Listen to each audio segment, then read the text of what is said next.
পিনাকির চোখ রাঙানি কিংবা আপনার হুমকি ধমকি কোনো কাজে এসছে বা ফলবতী হয়েছে সেটি আসলে কার্যকর করা যায়নি। তিনি সগৌরবে যেখানে বহাল থাকবার সেখানে মোতায়েন আছেন। গত 1 বছরের মধ্যে প্রথমবারের মতো তাকে প্রকাশ্য আমরা দেখেছি, তিনি ক্যান্টনমেন্টে গিয়েছিলেন। প্রফেসর নাজমুল হাসান কলিমুল্লাহ যদি আমাদেরকে বলতেন যে গত বছর কিন্তু এই যে অনুষ্ঠানটিতে তিনি গিয়েছিলেন, মানে রাষ্ট্রপতি শাহাবুদ্দিন চুপ্পু পিজিআর এর প্রতিষ্ঠা বার্ষিকীতে, গত বছর 49তম প্রতিষ্ঠা বার্ষিকীতে গিয়েছিলেন কিন্তু প্রধানমন্ত্রী শেখ হাসিনা। এইবার রাষ্ট্রপতি কেন গেলেন, প্রধান উপদেষ্টা কেন নন? দেখুন, আমাদের মহামান্য রাষ্ট্রপতি তিনি 3 বাহিনী প্রধান, এক, আর অনুষ্ঠানটা প্রেসিডেন্টস গার্ড রেজিমেন্টের। ফলে সিরিমোনিয়াল যে আপনার পাম্প অ্যান্ড প্যাজেন্ট্রি, তার অত্যাবশ্যক অপরিহার্য আপনার অলঙ্করণ হচ্ছেন মহামান্য রাষ্ট্রপতি। তো সে কারণেই আমরা দেখলাম ফর্মাল যে ফটো সেশন তার শোভা বৃদ্ধি করেছেন তিনি, এবং বছর ঘুরে আপনার এই সময়টায় তাকে আমরা দেখেছি যেখানটায় তার সংস্থাপিত হবার কথা সেখানটাই। এটাতে অবাক হওয়ার কিছু নেই। আর যতই আপনি বলেন না কেন যে তার আমন্ত্রণে সাড়া দিয়ে আমাদের মাননীয় প্রধান উপদেষ্টা বা উপদেষ্টা বৃন্দ কিংবা অন্য নেতৃবৃন্দর অনেকেই বঙ্গভবনে যাননি, মানে আমি নিজে উপস্থিত ছিলাম, খেয়াল করেছি যে কে বা কারা এসেছিলেন সেখানে। তাদের অনুপস্থিতি এর মধ্যে আবার কোন কোন উপদেষ্টাকে আমরা দেখেছি সেখানে হাজির হতে। ফলে এক ধরনের বিভাজন এবং এই যে আহ্বান বয়কট করবার, সেটিও কিয়দাংশিক ভাবে কার্যকর হয়েছে। এখন সেই ঘেরটোপ থেকে আমাদের মহামান্য রাষ্ট্রপতি বেরিয়ে এসছেন এবং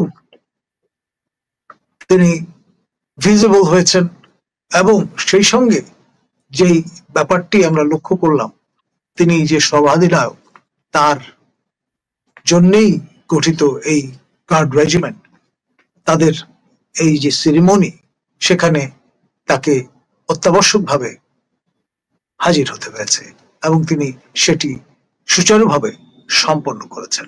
এর মধ্য দিয়ে ওই বিষয়টিও পরিষ্কার হচ্ছে যে ওই পিনাকি নামক একজন আপনার রাঁশ শ্রেণীর ব্রাহ্মণ, তিনি প্যারিস থেকে যে সমস্ত বয়ান দিচ্ছিলেন, মানে আপনার 1 জুলাই থেকে সমবেত হওয়ার আহ্বান জানিয়েছিলেন, যে বানিক মে অ্যাভিনিউতে এসে 4টার সময় জড়ো হবে তার অনুসারীরা, সেসব দিয়ে দেখা গেল তারা শাহবাগ নিয়ে অতিক্রম করতে পারেননি। এবং পরবর্তীতে যেটা ঢাকঢোল পিটিয়ে বলা হয়েছিল যে 1050 মানে লোক মব করে মহামান্য রাষ্ট্রপতির যে অ্যাওয়ার্ড বঙ্গভবন উপড়ে ফেলবেন, সেটি কিন্তু শেষ পর্যন্ত ফলবতী হয়নি।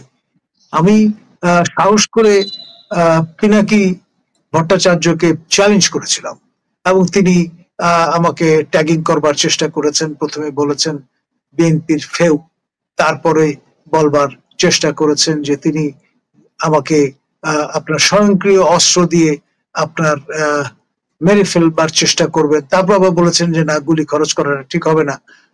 তিনি হুমকি দিয়েছেন আমাকে পাশবিকভাবে অত্যাচার করবার।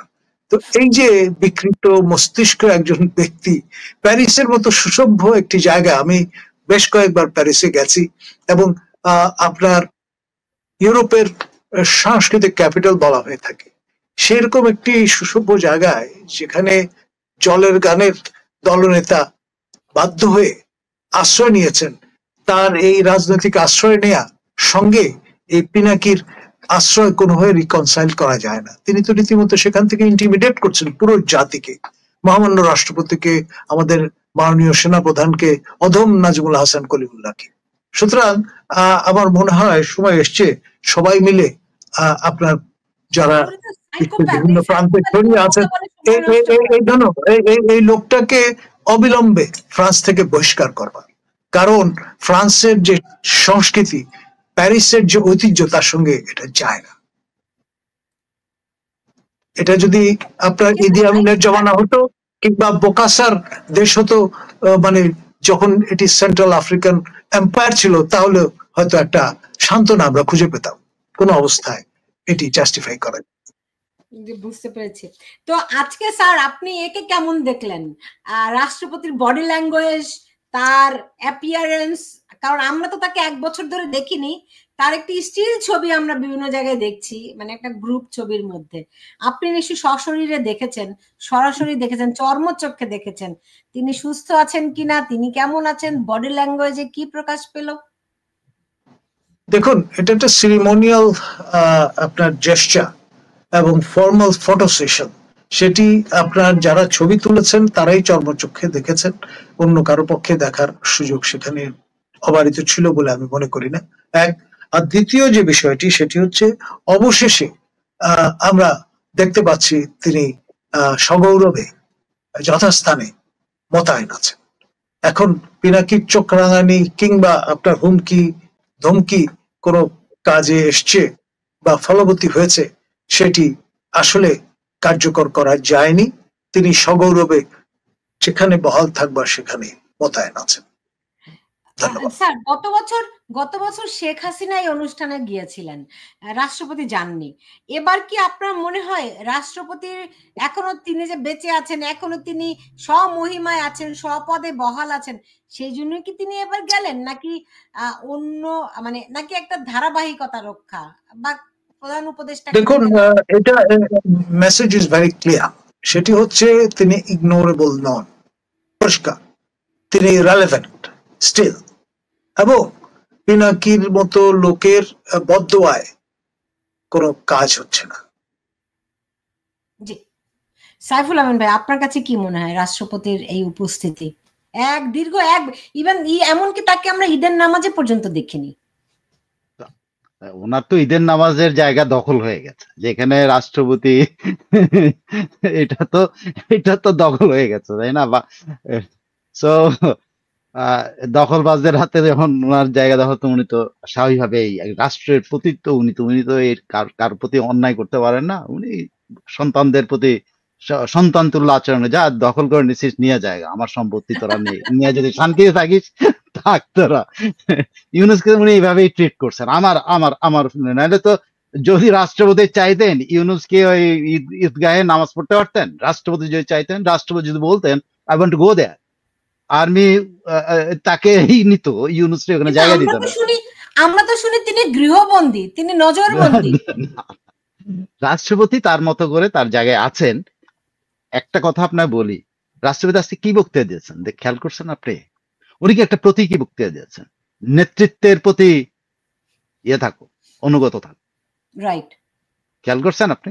জি। মানে এটা একটা প্রতীকী কথা হবে। আপনার কাছে হয়তো মনে হইতে পারে এটা তো আর্মির এখানে না, আর্মির এখানে তো এরকম বক্তৃতা দেওয়ার কথা, দেশপ্রেমিক হওয়ার জন্য বলা হয়। আপনি আরো দেশের জন্য দিয়ে দিবেন, আপনার দায়িত্ববোধ পালন করবেন, কর্তব্য পালন করবেন, কিন্তু কেন বললো নেতৃত্বের প্রতি অনুগত থাকো? This is a point.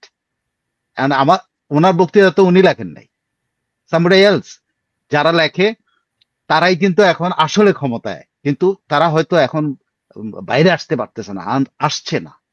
তো তারা কিন্তু লিখে দিয়েছে নেতৃত্বের প্রতি অনুগত থাকা। তার মানে কি পুরা আর্ম ফোর্সেস নেতৃত্বের প্রতি অনুগত।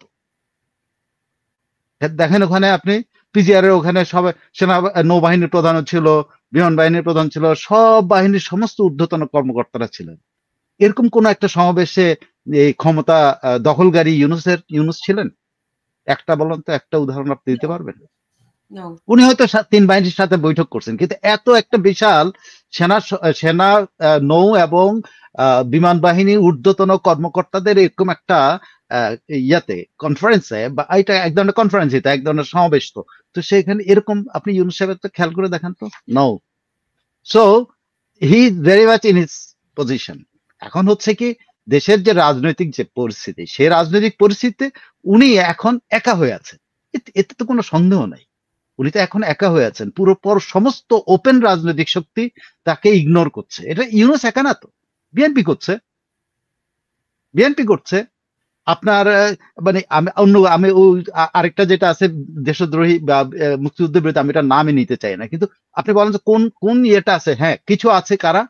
ওই যে এক দল এক পার্টি যেগুলো গলির মধ্যেও ইলেকশন করলে জিতবে না, হ্যাঁ, গলির মাস্তানের কাছে হেরে যাবে, সেই নেতারা কিন্তু রাষ্ট্রপতির দাওয়াতে যান, ঠিক আছে, সেটা হইতে পারে। কিন্তু আসল যারা আওয়ামী লীগ নাই, বিএনপিও তাকে ইগনোর করছে, এবং বিএনপিকে এখন পর্যন্ত প্রশ্ন তুলেছে যে রাষ্ট্রপতির সাথে এই আচরণ কেন করা হচ্ছে, যে 11 বার বিদেশ সফর করা হইলো, একবারের জন্য রাষ্ট্রপতির সাথে দেখা করা হইলো না, করেছে। কিন্তু বিএনপির রাষ্ট্রপতি যখন থাকবে, তখন যখন বিএনপির প্রধানমন্ত্রী দেখা করবে না, তখন কিন্তু এরাই আবার নাচতে নাচতে বলবে এই যে দেখো রাষ্ট্রপতিকে অপমান করতেছে, ঠিক আছে। কিন্তু So this is Saiful not ভাই, happened. সাইফুল ভাই, President has given a signal to the nation, they be united, be কি বলে এটাকে, অনুগত থাকুক, মানে এটাকে ডিভোটেড থাকুক to your leadership. Who is the leader, সেটা তোমরা বেছে নাও, মানুষকে বেছে নিতে বলছেন উনি, simple, that is a signal. এবং আমি রাষ্ট্রপতির ছবিটা দেখেছি, শুধু ছবিটা দেখেছি। আপনি ছবিটার মধ্যে রাষ্ট্রপতিকে আমি কোনোভাবে দেখি নাই যে তার উনি মানে ইয়ে হয়ে আছেন, মানে বিমর্ষ, বা ছবিটা যতটুকু আমি ক্লোজ করে দেখার চেষ্টা করেছি, না, হি ইজ ভেরি মাচ ওকে।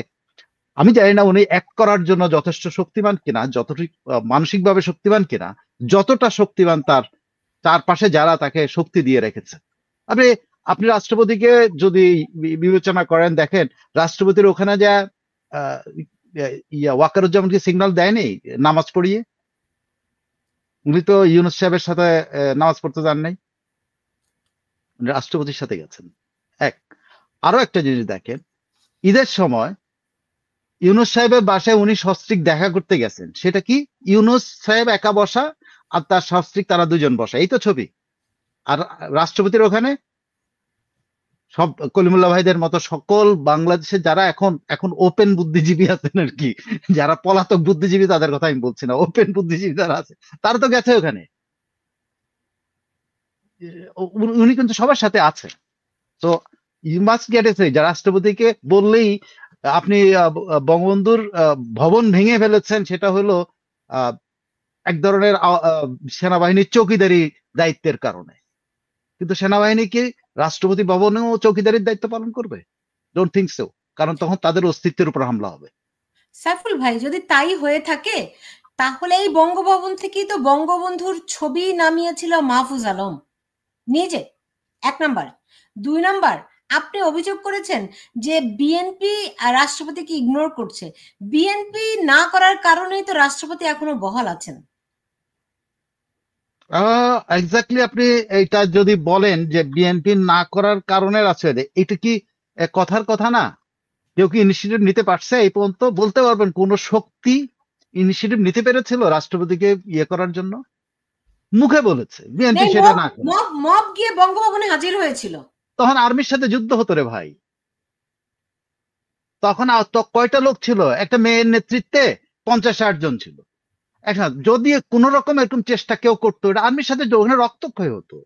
তো এইটা দেখে নেয় বিএনপি মুখ বাদ কি বাদ, রাষ্ট্রপতিকে অপসারণ, কে রাষ্ট্রপতিকে অপসারণ চেয়েছে একবার বলুক, যে কেউ ওপেনলি বলছে রাষ্ট্রপতিকে অপসারণ চায়, মানে সরকারি লেভেলে যারা পারে, ওই কোথাকার হাসনাত আব্দুল্লাহ, কোথাকার অমুক তমুক রাষ্ট্রপতি নিয়ে কথা বলছে। আর সরকারের মধ্যে কে বলছে? একজন বলেন, নো ওয়ান। কারণ কি, রাষ্ট্রপতি হলো তাদের foundation, this government's foundation is, মানে এখন পর্যন্ত রাষ্ট্রপতি কথা বলে না বলেই কিন্তু তারা এখন পর্যন্ত টিকে আছে। রাষ্ট্রপতি যদি এখন বলে দেয় যে আমার যে রেফারেন্সের কারণে তুমি ক্ষমতা আসছো, এই রেফারেন্সের কোনো অস্তিত্ব নাই, এটা যে বলে দেয়, সে বলে দিল। রাষ্ট্রপতি নিজে তো বলেন নাই যে শেখ হাসিনা রিজাইন করেন না, এটা আমাদের মতিউর রহমান চৌধুরীর সাথে ওনার ব্যক্তিগত খাতিরের কারণে উনি বের করে নিয়ে আসছে। রাষ্ট্রপতিকে বলছে? বলে নাই। সো রাষ্ট্রপতি স্টিল এদের ফাউন্ডেশন, কিন্তু এরা কখনো রাষ্ট্রপতিকে সরাতে এখন চাইবে না, কারণ এরা বিপ্লবের যে সনদ, যেটাকে বলে বিপ্লবী ডিক্লারেশন, যেটাকে বলে রেভলিউশনারি ডিক্লারেশন, যেটা বলে সেকেন্ড রিপাবলিক ডিক্লারেশন, এগুলো তারা মুখে মুখে বলছে। তারা এটা সম্পর্কে বাস্তবে কোনো জ্ঞান ছিল না, যে কারণে তারা এই কথাগুলো বলার জন্য 2-3 মাস সময় নিচ্ছে।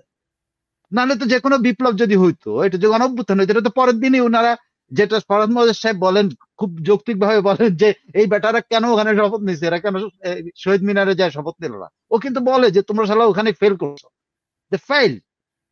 আর রাষ্ট্রপতি তাদের যে গোপন যে আতাতটা, যে মানে গোপন যে অবস্থানটা, যে এখন যদি বলে দেয় যে তো আমার কাছ থেকে, আমি তো কোনো রেফারেন্স পাঠাইনি, এটা তো ল মিনিস্ট্রি পাঠিয়েছে, আমার মাধ্যমে তো যায় নাই, আমার কাছে ল মিনিস্ট্রি এনে দিছে, আমি এটা বলছি। রাষ্ট্রপতি বলা আমার বলছে যে আমি কি বলছি যে শেখ হাসিনার রেজিগনেশন লেটার আমার কাছে আছে, আমি শুনেছি, তাই না?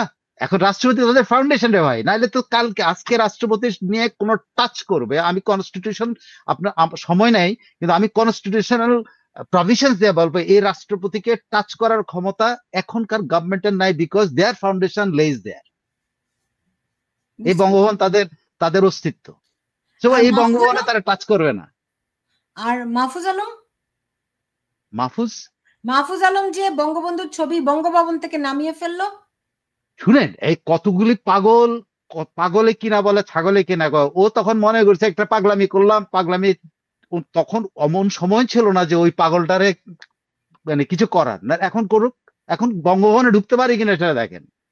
তখন তো তাদের অবারিত জায়গা ছিল, যে বঙ্গবন্ধু যখন ইচ্ছা যখন যাচ্ছে, ওখানে বসতেছে, ওখানে খাচ্ছে, ওখানে যাচ্ছে, ডাইনিং টেবিলে অর্ডার দিচ্ছে, কুকদেরকে অর্ডার করে ওখানে খাওয়া দাওয়া করতেছে, সবকিছু তারা করছে। তখন একটা ছবি নামায়া ছবি তুলছে, আবার নিশ্চয়ই ওরা যখন বেরিয়ে গেছে তখন ওই ছবি ওখানে ঠিকই আছে।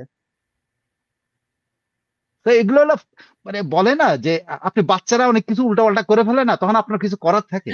এইসব পাগল ছাগল কি করছে না করছে, এটা পাগলামি করছে, তো পাগলামি হয়তো তাকে তখন কিছু বলে নাই, কারণ এই পাগলদেরকে তখন টাচ করলে তো আবার চারিদিকে গেঞ্জাম লাগতে পারতো, জি এই জন্য কিছু বলে নাই। বাট এখন জি। কি পারবে? এখন এখন এখন ওই যে উনি এই কলিমুল্লাহ ভাই বললেন যে পিনাকি, তাহলে এই পাগল ছাগলরা, তাহলে এই পাগল ছাগল আপনি যাদেরকে বলছেন তারা হচ্ছে কি ডক্টর ইউনূসের নিয়োগকর্তা? Right, right. নাহলে পাগল পাগল ছাগল না হলে এরা বলে আমরা সেকেন্ড রিপাবলিক করব, এরা বলে আমরা আমাদের দ্বিতীয় স্বাধীনতা হয়েছে, এরা বলে আমাদের এটা দ্বিতীয় বিপ্লব হয়েছে, তো তাদের ঘোষণা করে তাদের কর্মসূচি কোথায়? Till date they don't have any till date. মানে এবং তাহলে তারা এখন জুলাই ফরহাদ তারা তো মজাররা কিন্তু ঠিকই বলে যে শহীদ মিনারে না নিয়ে তোমরা যে তোমাদেরকে খুন করছো, উনি তো বলে তোমরা তো তোমাদের খুন করছো, তোমাদের বিপ্লব খুন হয়ে গেছে, বিপ্লব তো ইয়াতে হয়ে গেছে, তোমরা যেটাকে বিপ্লব বলো। না, তারা যে জুলাই সনদ করতে চাচ্ছে, তাহলে জুলাই সনদের কি হবে? জুলাই সনদ করে কি লাভ হবে রে ভাই? 3 জোটের তো রূপরেখা ছিল, এরকম লেখেন না, সাইন করেন না, সব পার্লামেন্টে পাস করাইতে হবে না? আনটিল আনলেস দিস কনস্টিটিউশন থাকে, এক্সিস্টেন্সে থাকে, আপনার তো যাই কিছু করেন না আপনি এরা যত ইমিউনিটি দিক, অর্ধাদেশ দিক, যাই দিক, যদি সংসদে পাস না হয়, এই ইউনূস সাহেব অবৈধ ক্ষমতা দখল করার জন্য তার হবে, মামলা হবে, সাজা হবে, রাষ্ট্রদ্রোহিতার মামলা হবে।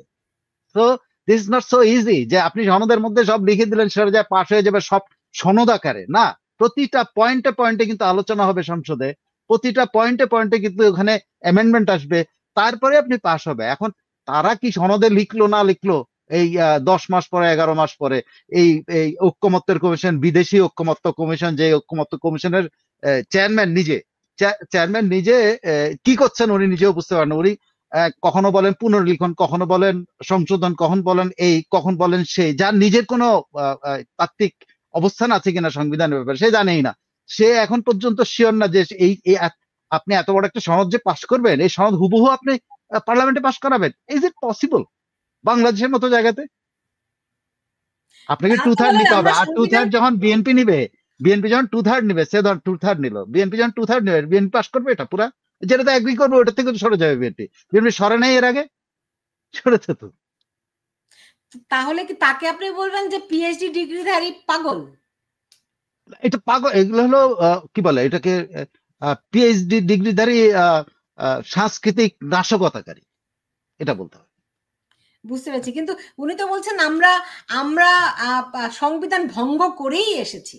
হ্যাঁ জানে, এই জন্যই তো তার পাগল হয়ে গেছে যে তারা পালানোর আগে যদি আসলে মোটামুটি তারা যেটা চাচ্ছে শুনেন সেটা হলো কি জানো, একটা হয় না যান বাঁচানোর জন্য, মানে তারা চাচ্ছে একটা ফেস সেভিং, যে আমেরিকার কাছে কি জবাব দেবো, যে অ্যাসাইনমেন্ট দিয়ে পাঠাইলো আমরা কিছু করতে পারলাম কিনা।